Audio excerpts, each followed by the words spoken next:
Are you ready?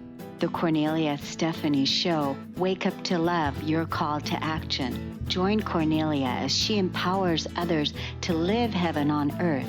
Kornelia teaches listeners how to be the authority over yourself, embracing your inner guru. Feel yourself uplifted into limitless expansion, integrating ease and grace in a changing world. This show will cover topics such as unconditional love, your physical body, how to be in extraordinary relationships, create financial and emotional wealth, embracing entrepreneurship in the new earth.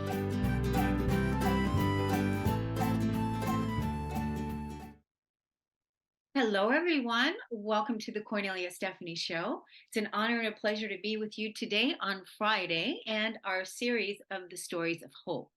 My first guest, I can't wait to introduce you to her, Lisa Heacock. After losing 12 loved ones through death in 22 months, including her niece, her parents, and her 24-year-old son-in-law, Lisa knew if she was going to survive both physically and mentally, that she needed help. Seeking different modalities, Lisa was able to create a life of purpose and passion around her pain. Now she helps others do the same. Lisa is an international certified and accredited life coach, grief coach, and certified grief educator, keynote speaker, podcast host of the Because We Love, Finding Meaning After Loss podcast, an international best-selling author and breast cancer survivor.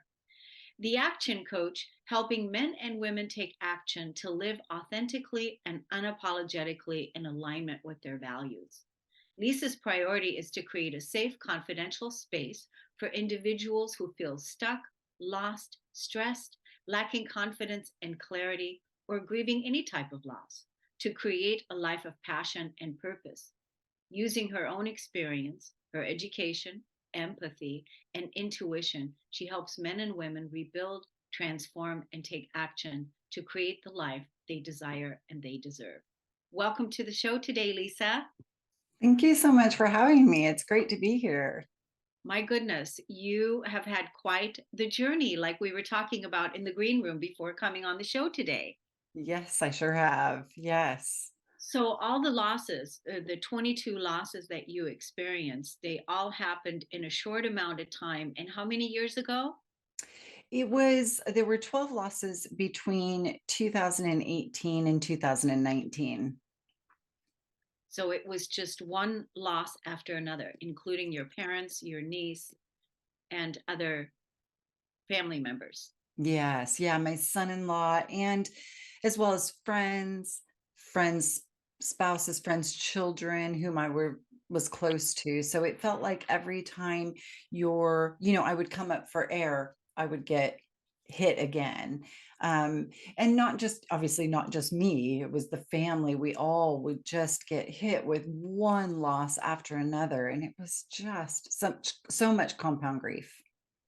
So yeah, so as were you already a certified grief coach, life coach already before then? No. In the States, I know I live in the UK and I've been here for 18 years. But back in the US, I did work leading grief groups for pregnancy loss. But I was in the corporate world here in the UK. I was just working with law firms and all. But when these losses started happening, I sought a bereavement counselor. She was fantastic. And after I felt like I was okay enough, I thought, well, now what? And that's when I hired a life coach. And then when I started hiring a life coach, I thought, this is something that I feel very passionate about, helping others. And the grief coaching and the certification in grief educator came a little bit later. So really these losses is what propelled me into this work. Into your divine work, I find it probably is what this was about. It's about you really moving into your divine calling, into your Yeah. divine work, right? So that's a lot of loss. So between 2018, 2019, and then we had COVID in 2020. So there was that loss to deal with as well. So going through the grief cycle that you had to go through with all of that, being hit with one after another, one after another. And then you were telling me you also experienced another uh, loss this year when you found out.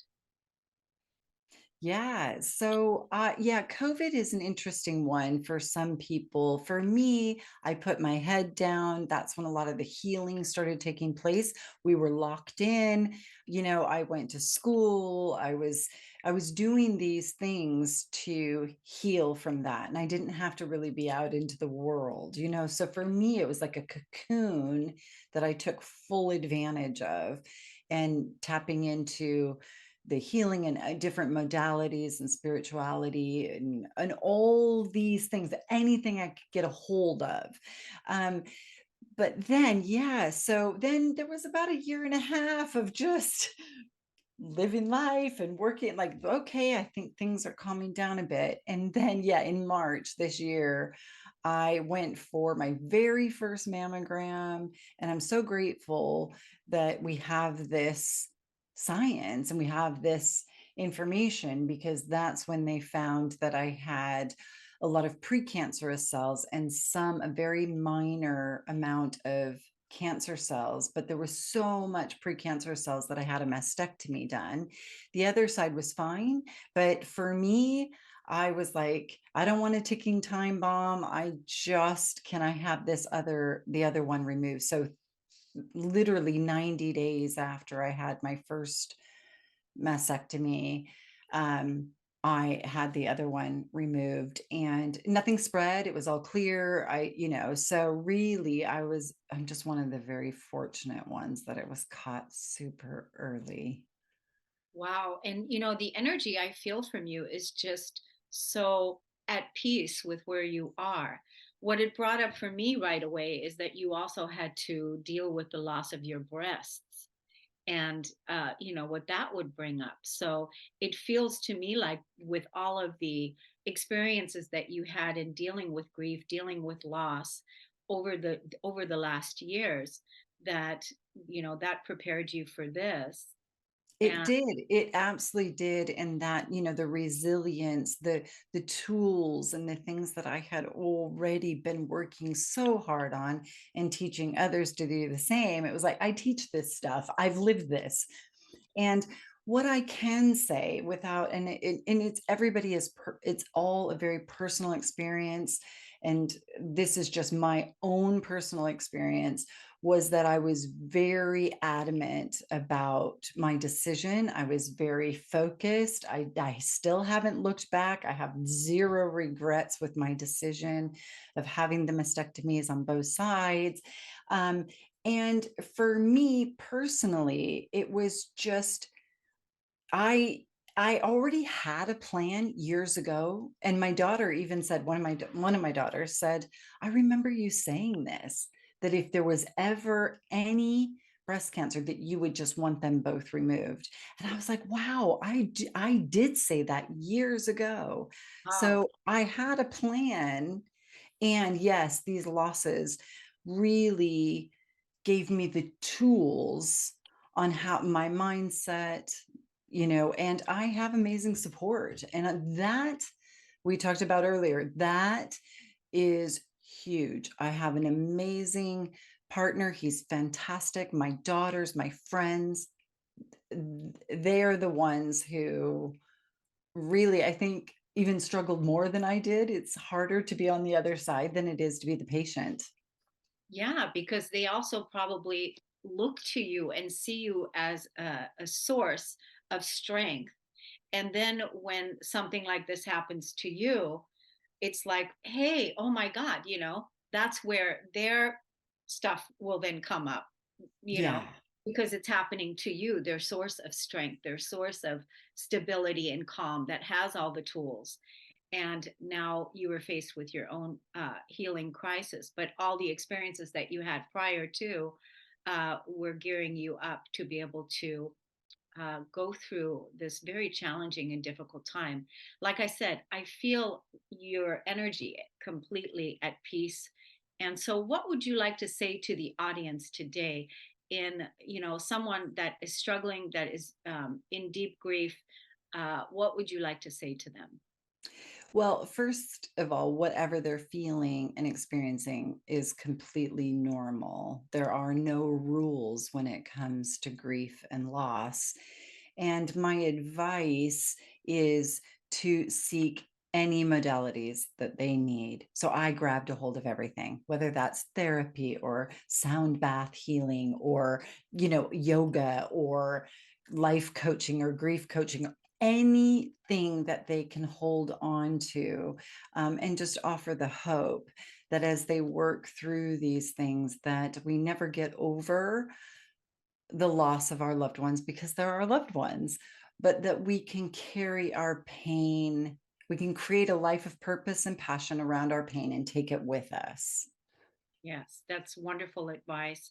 How can people find you on social media? How can people look you up and find you and learn more about what you do?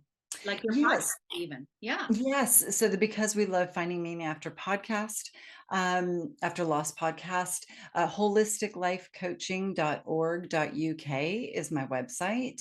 And Instagram, I'm at holistic underscore coach underscore Lisa. I can be found there as well. And Holistic Life Coaching with Lisa Marie on Facebook. I have a business page.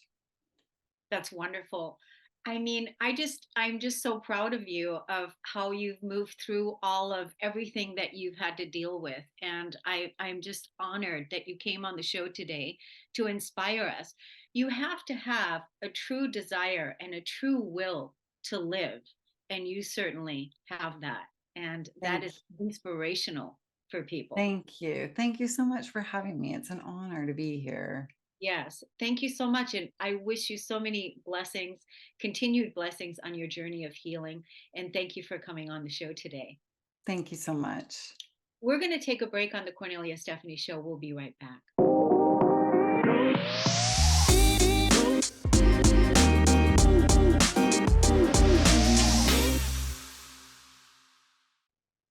Welcome back, everyone. I'm so excited to introduce you to Monica Morrissey.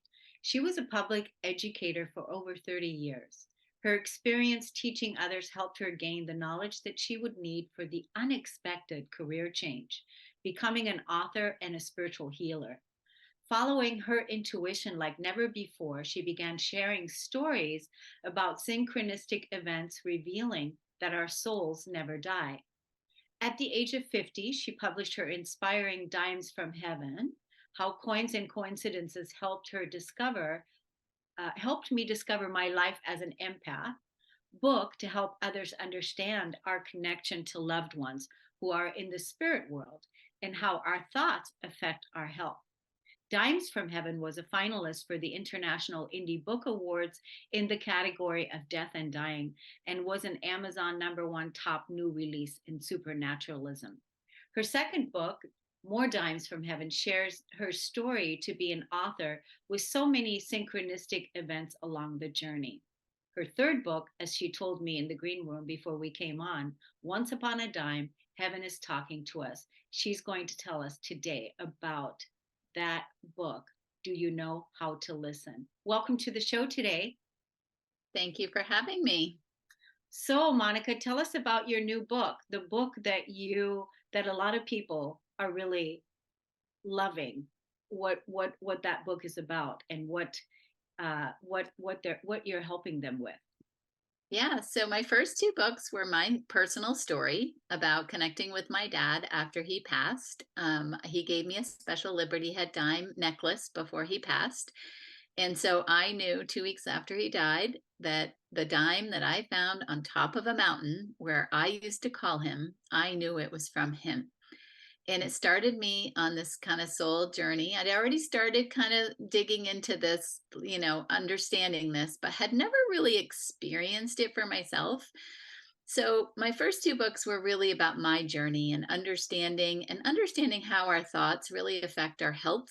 I had a lot of negative thoughts and throughout my life, and I was struggling. So those were my first two books. And then this book, people were like, I'm really happy for you, Monica. Like, I think it's great that you have this connection with your dad. but I want that connection with my loved one. And so it inspired this book. And I really wanted to teach people how to get in touch with, whoever is no longer with them, right? So I give the steps, and I'm happy to share them right now because I want everybody to be able to experience this. And if you want to learn more and dive deeper, you can hear lots of stories that happened after I wrote my first two books in this book.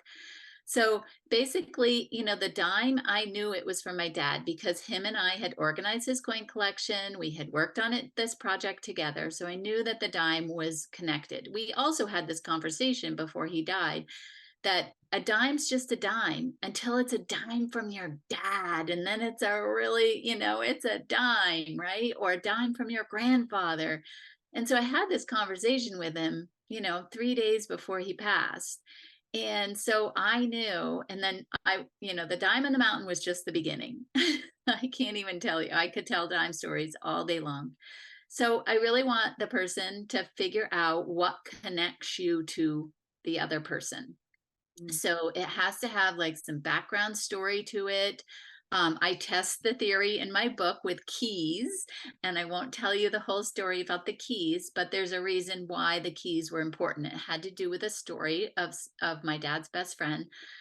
And so all of a sudden now keys are like my dimes because I know that my dad's best friend is here supporting me in ways that I just can't even sometimes understand myself.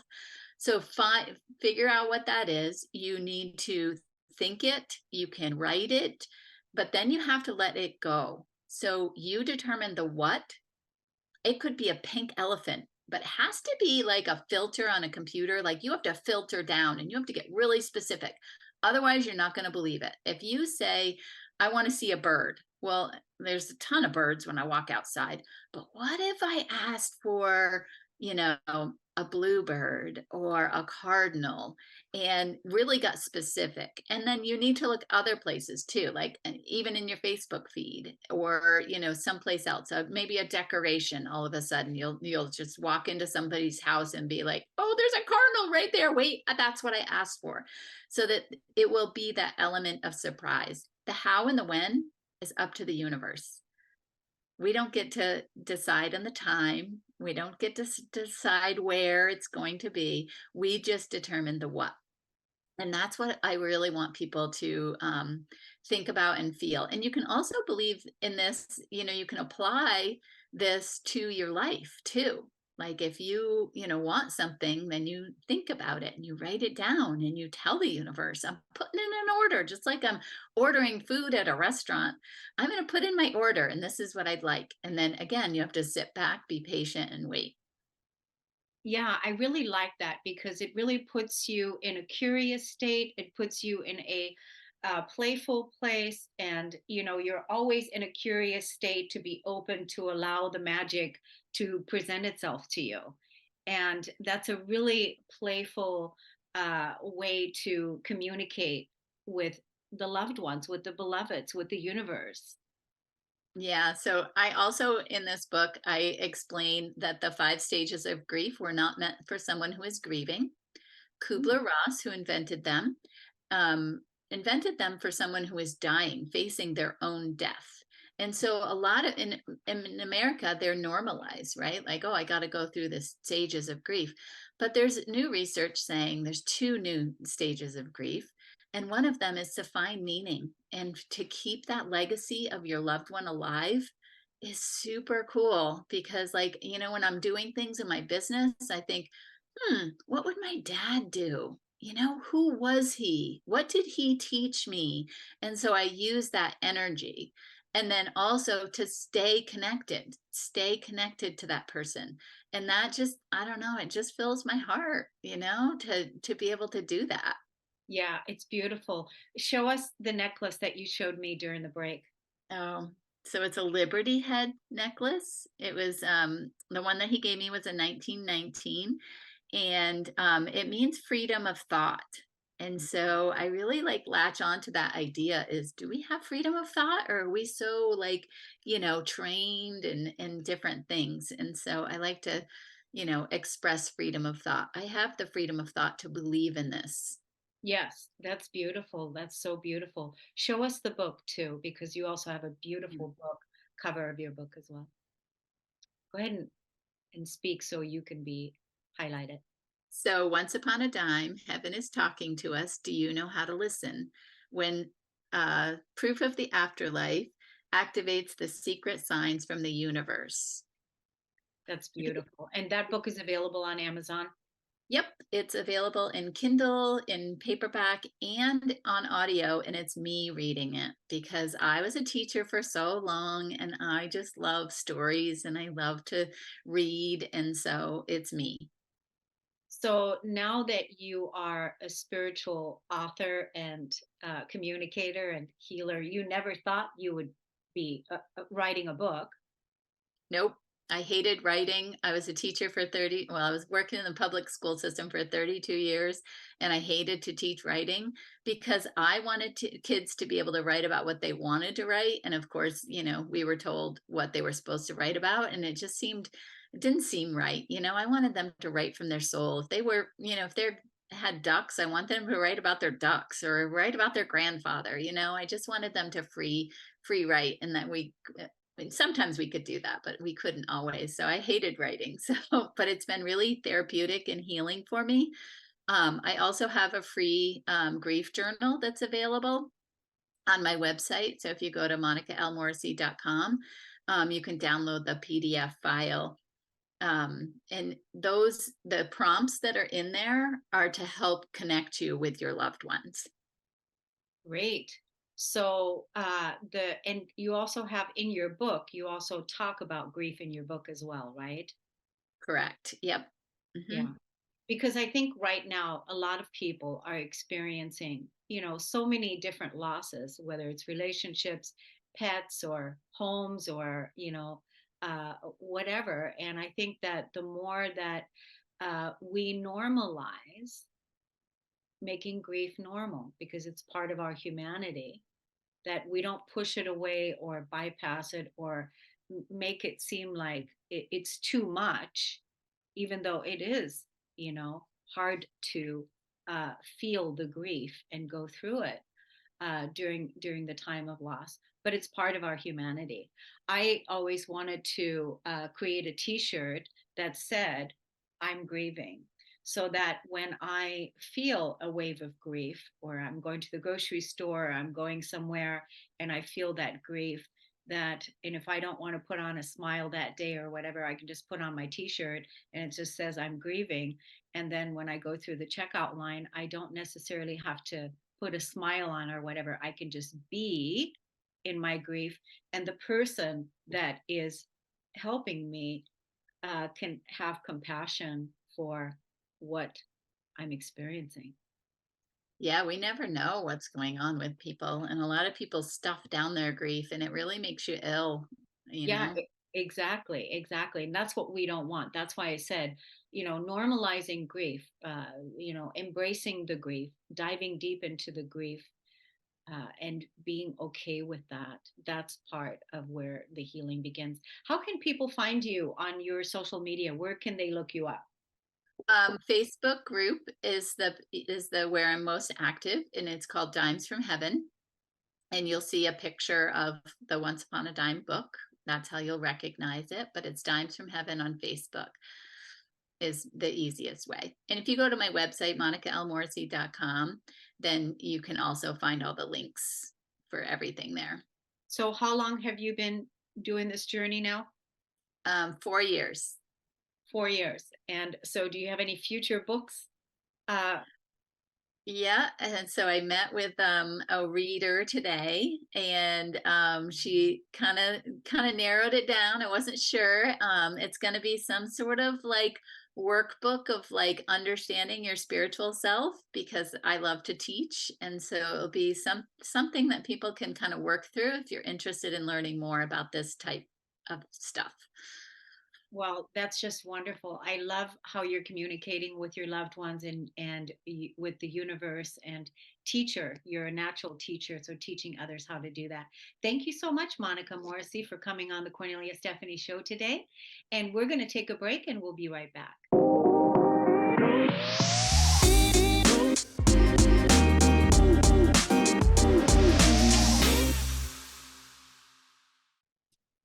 Welcome back, everyone. My next guest is Dr. Raquel Stuart. She is a fierce interrupter of disempowerment. She's an educator, international speaker, and board certified life coach.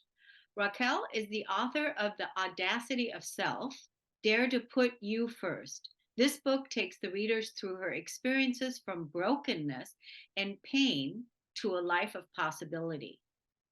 Raquel co-hosts a weekly webcast, Rise and Thrive Together, with her business partner, Regina Rossi Lamoth.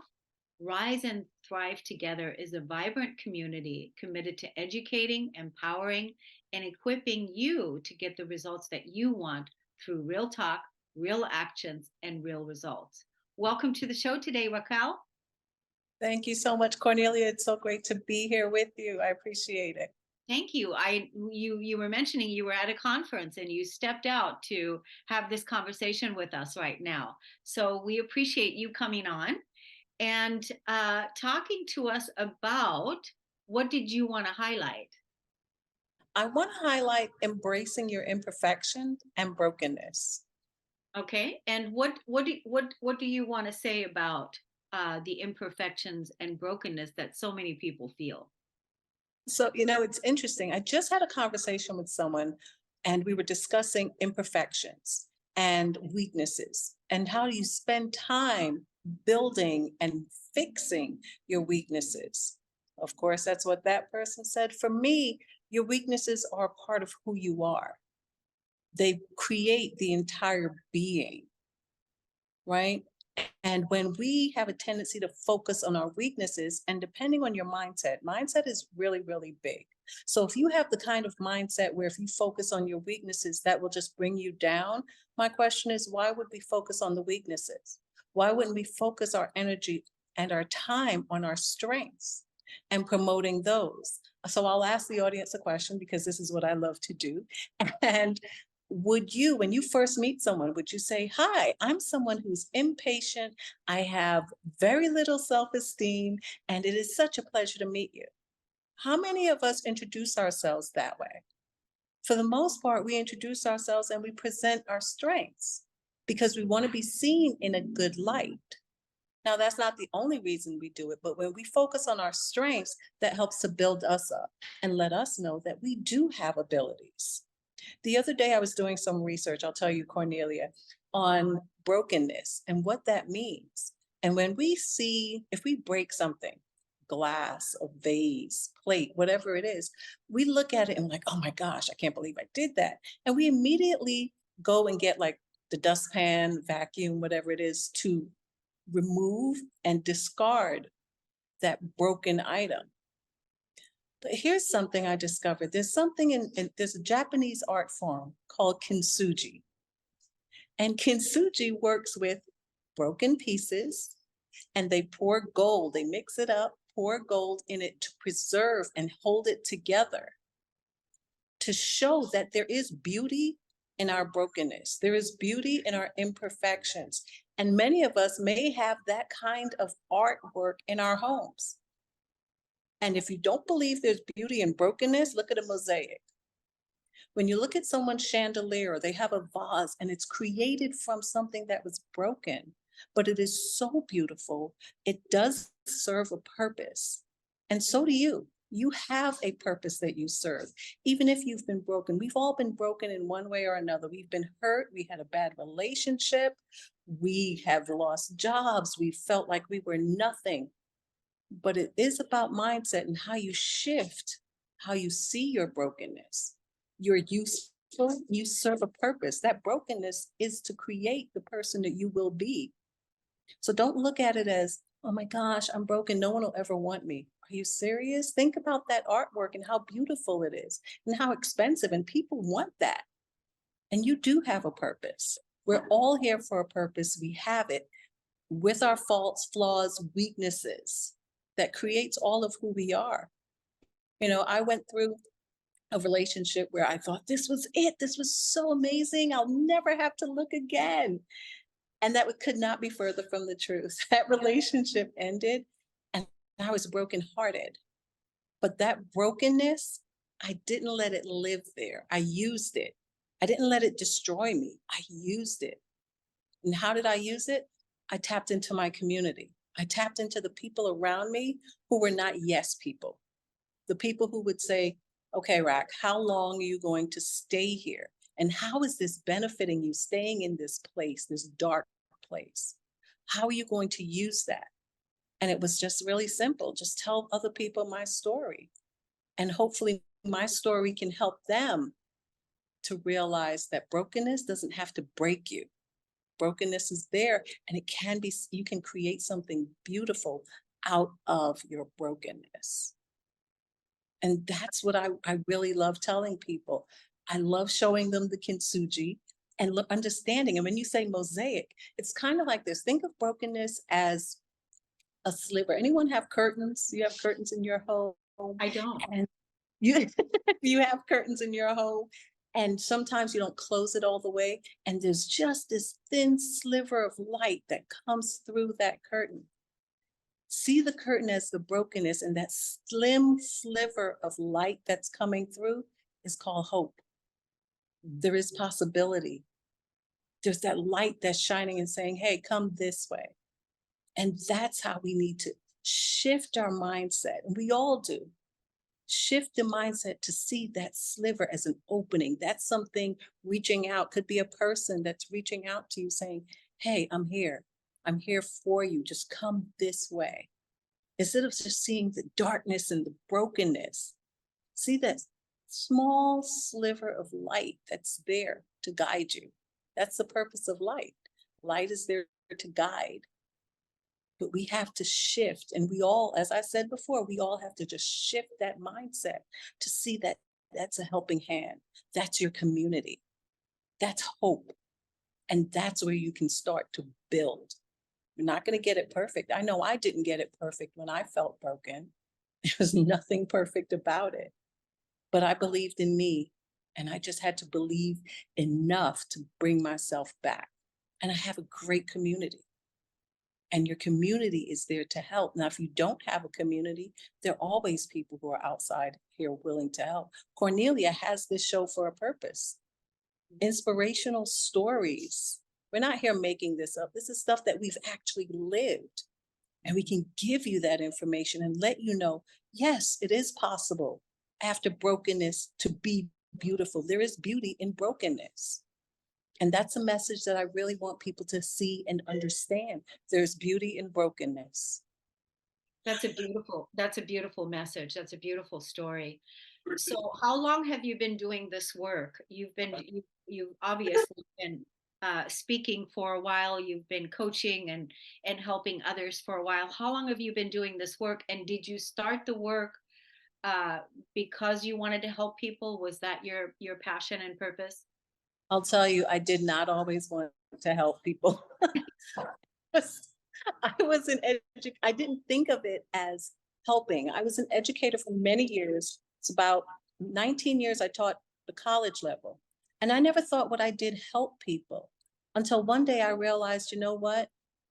These books, don't get me wrong, please, textbooks are great. I wish I did not have to teach from them. We rely too heavily on them. And what we need to learn and teach the students is about real life, real world. So that's what I brought. I brought my experiences that I've had, and I brought them into the classroom. And the students appreciate that so much because it's a real conversation. Yeah. Despite what we think, people want real conversation. They don't want the superficial. But now that I've discovered brokenness, and that's what was in my book, right? And I wrote that book in 2016. And it's just amazing and phenomenal now to be able to just talk to people about it, talk to them about weaknesses and flaws that we try to hide. It's okay. We all have them. There's a community. There's a togetherness. So I've been doing this work now when I think about it for a really long time. And do I enjoy it? I absolutely enjoy it. You said it. I am a fierce disruptor of disempowerment. I need for people to feel empowered to live the life that they want. And I just want to be the one to help. Yes. And very inspirational. You're doing that for sure because you're inspiring me. Because here's the thing, you mentioned community many, many times. And that is really the foundation of what we all need is community, feeling part of, wanting to belong part of a community. So it's really important that this message gets out. How can people find you on social media? So on social media, you can find me at info@riseandthrivetogether.com. Facebook, same thing, riseandthrivetogether.com. Instagram, riseandthrivetogether.com. If you want to send me an email, it is info@riseandthrivetogether.com. And I do respond personally. I don't have somebody else do it for me. Thank you so much. Thank you, Raquel, for coming on the show, inspiring us to embrace our brokenness and our imperfections and to rise and thrive. This is what you're doing. Let's rise and thrive together. So we're going to take a break on the Kornelia Stephanie Show. We'll be right back.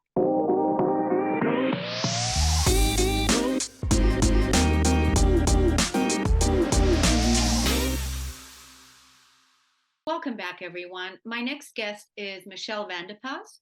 She's an accomplished professional who captivates with her empowering message and unwavering support. As a seasoned author, speaker, and coach, she has a wealth of experience and profound insights into publishing, online marketing, and living with purpose.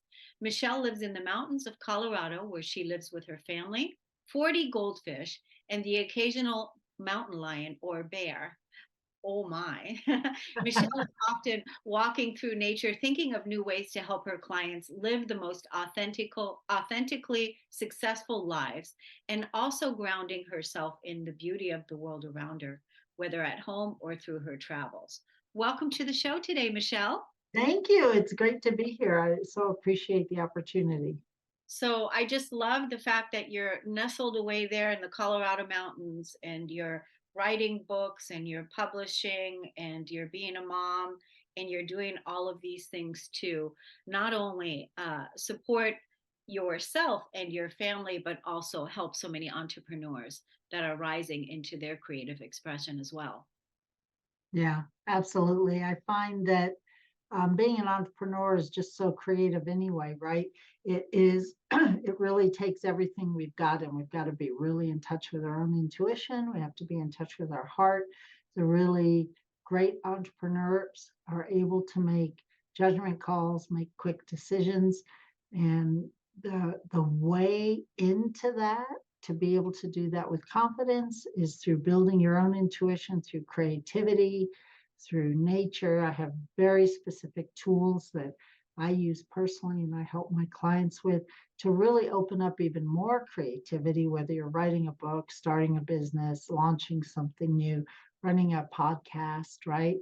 You need to really feel confident about big decisions you're going to be making as an entrepreneur. So how long have you been an entrepreneur now?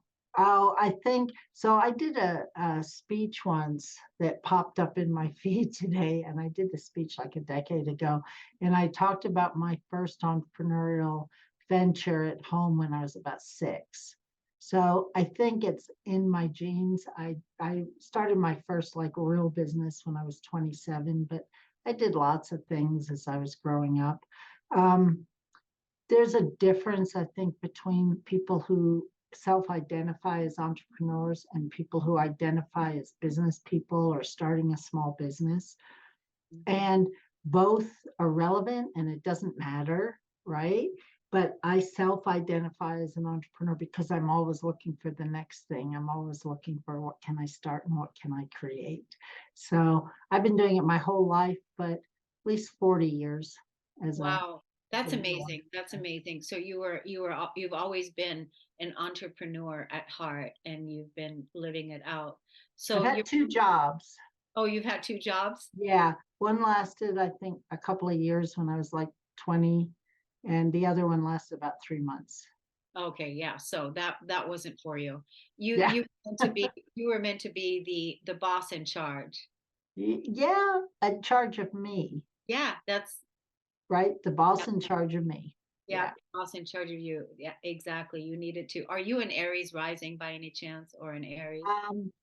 No, I think I'm an Aquarius. So we'll just go here. Okay. So I'm Capricorn, Sun, Taurus Moon, Aquarius Rising, Manifesting Generator, 3/5, Enneagram, I think a 3, but sometimes I wonder if that's not true. Okay, it's everything I know. Okay. Well, Cosmic Mirror in the Mayan tradition. what is it? Cosmic Mirror, Oh, Cosmic Mirror. which is kind of the same thing, I think, as a 5-line profile in human design. Yeah.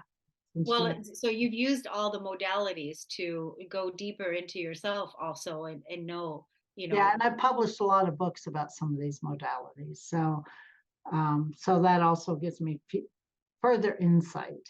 that's wonderful. Now, tell us a little bit about your publishing company. Like what do you publish? How do people learn about it? How do people know more? Tell us more about that. Yeah, so it's a traditional publishing company. Um, you can submit a manuscript to us. You may or may not get a deal, right? Just like any other publishing company. But that world has changed so much that I've been in this business. I published my first book 25 years ago. So I've been in the business a long time. And I do a lot of consulting. So I can take someone with an idea in their head all the way through to a successful book launch, right? That takes a while. You got to write the book. You've had several authors on in the last half hour or the last 20 minutes talking about writing their books, right? One person even said she hated writing it, and that is so normal. That is so normal. And so I've almost forgotten the question, but I'm going to get back to it. So I help people, no matter where they are in the process, writing your book, book coaching, editing, until it gets to a point where you can choose to submit it to my company for publishing, and we'll look at it, or you can take it elsewhere, self-publish, send it to an agent, depending where it kind of fits.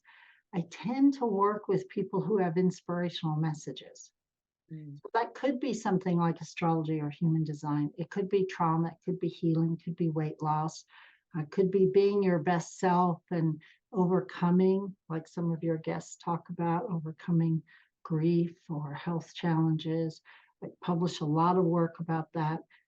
A little bit of fiction, mostly personal stories, business books, something to help, as I would say, the world become a better place. You mentioned something earlier about the reason why. Help me remember. You were talking about publishing and how important books are and how they are around for a long time. Do you remember? Yeah, so your last guest just talked about, she wrote this book in 2016, and she is still using it to help inspire others. Now, in the traditional world, after a book's been out a year, 18 months, it kind of dies and goes to backlist, and maybe nobody finds it again. However, I want to remind the audience that a book is for you and for whomever else needs to read it or is reading it. And so your guest said it beautifully. Her book, which is now, quick math, 7, 8 years old, is still out there inspiring people. And of course, we've all read books that are, from the 50s or 60s or 70s that still inspire us. So don't worry about that so much. If you have a book that you've written, let's talk and see about re-releasing it. Is there new life in there? Is there a second follow-up book? People tell me, oh, it's all been said, it's all been done. Yeah, but not in your voice. We want to hear your voice and what you have to inspire others. Yeah, that's a really good idea. People that have published books in, like 2016, 2015, or even before, and to come back and talk about a follow-up. Yeah. So there's several things that you do. You do consulting, taking somebody from the beginning, they have an idea in their mind and they want to go all the way to possibly publishing.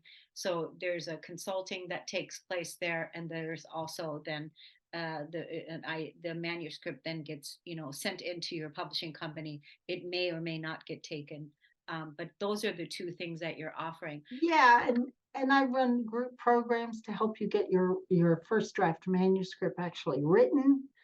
No, I work with groups, I work with individuals. We have all kinds of ways to help you wherever you are move and get the thing written so you don't hate writing it. That's good. I love that because it is laborious. It It is is, and it can be excruciating for most of us. Right. Yeah. So how do people find you on social media? How do they look how do they look you up? And Yeah, the easiest way is go to msha.ke. And if you go to that website, it's got all my links. Facebook, I'm most active on Facebook.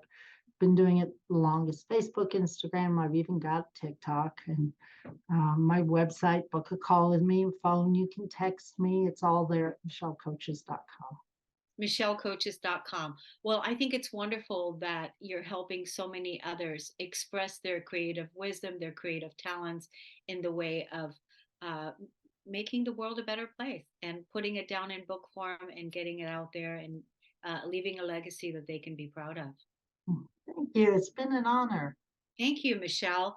Thank you, everybody, for listening and tuning in to the Kornelia Stephanie Show. We'll see you again next week, Friday's Stories of Hope, and have a wonderful weekend, everyone. Take care. Bye. You've been listening to the Kornelia Stephanie Show, Wake Up to Love, your call to action. Tune in each week on Transformation Talk Radio. Kornelia's joy is to engage others in practical ways, showing us how to live in the new earth in harmony with our true nature. For more information on Kornelia and her extraordinary work, or to listen to past shows, go to her website at korneliastephanie.com.